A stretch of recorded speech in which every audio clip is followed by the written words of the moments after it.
Bonjour, je me présente Josée Cloutier, journaliste, mais également porte-parole de l'Appui Estrie. Pour beaucoup d'entre vous, le rôle de proche aidant va parfois de pair avec la culpabilité. La culpabilité est un sentiment vécu par plusieurs proches aidants. Si vous avez ce sentiment de ne pas être à la hauteur, l'impression de ne pas faire correctement les choses ou encore le regret d'avoir fait ou non une action, il se peut que le poids de la culpabilité y soit pour quelque chose.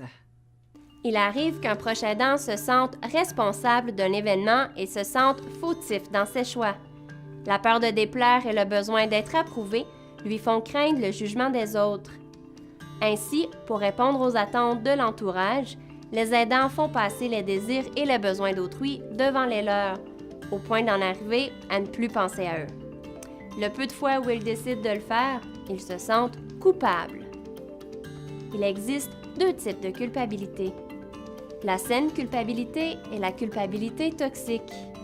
La saine culpabilité est une réaction émotionnelle liée à la prise de conscience que nous avons causé un tort à autrui.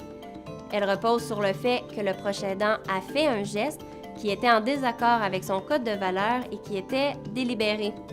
Par exemple, lorsque l'on dit des bêtises à notre sœur qui partage une opinion différente face à l'hébergement de notre parent. La saine culpabilité a son utilité et sa fonction, car elle rappelle le proche aidant à ses principes. Elle favorise une démarche de réparation et de réconciliation, c'est-à-dire s'excuser avec sincérité. La saine culpabilité ne dure que quelques minutes. C'est un signal, tel un détecteur de fumée. La culpabilité ayant fait son travail, puis les gestes nécessaires ayant été faits pour rétablir son équilibre intérieur, tout revient au mode normal chez le proche aidant. La culpabilité toxique, pour sa part, entraîne chez le proche aidant de se sentir toujours coupable de tout et de rien. Elle repose sur des raisons ou des motifs qui, au fond, n'en sont pas réellement. Cette culpabilité est en fait une création de l'imaginaire.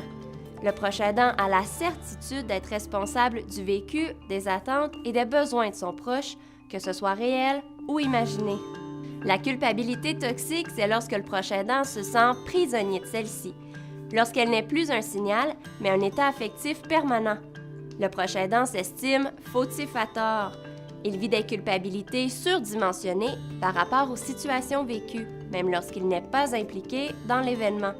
Le sentiment ressenti est invalide et injustifié. Elle est souvent basée sur de fausses croyances. Un proche aidant qui se culpabilise a tendance à exagérer les conséquences de ses actes et les réactions des autres. La culpabilité dépend des valeurs individuelles de chacun, mais certains facteurs peuvent favoriser ce sentiment chez le proche aidant, tels que les traits de personnalité. Par exemple, un manque de confiance en soi peut faire en sorte que le proche aidant remet continuellement en doute ses décisions. Il y a ensuite les expériences passées, telles que l'éducation qui enseigne à ne jamais baisser les bras devant ses engagements, favorisant ainsi l'épuisement plutôt que l'application des limites personnelles. Puis finalement, la comparaison avec les autres, qui peut ajouter une surcharge de tâches chez le proche aidant qui se compare à un voisin ayant gardé sa mère à la maison pendant de nombreuses années.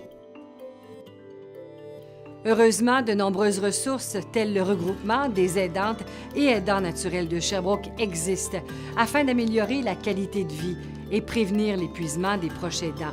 Vous pouvez vous tourner vers ces services tout à fait gratuitement. Vous vous êtes reconnu, alors n'hésitez pas, demandez de l'aide.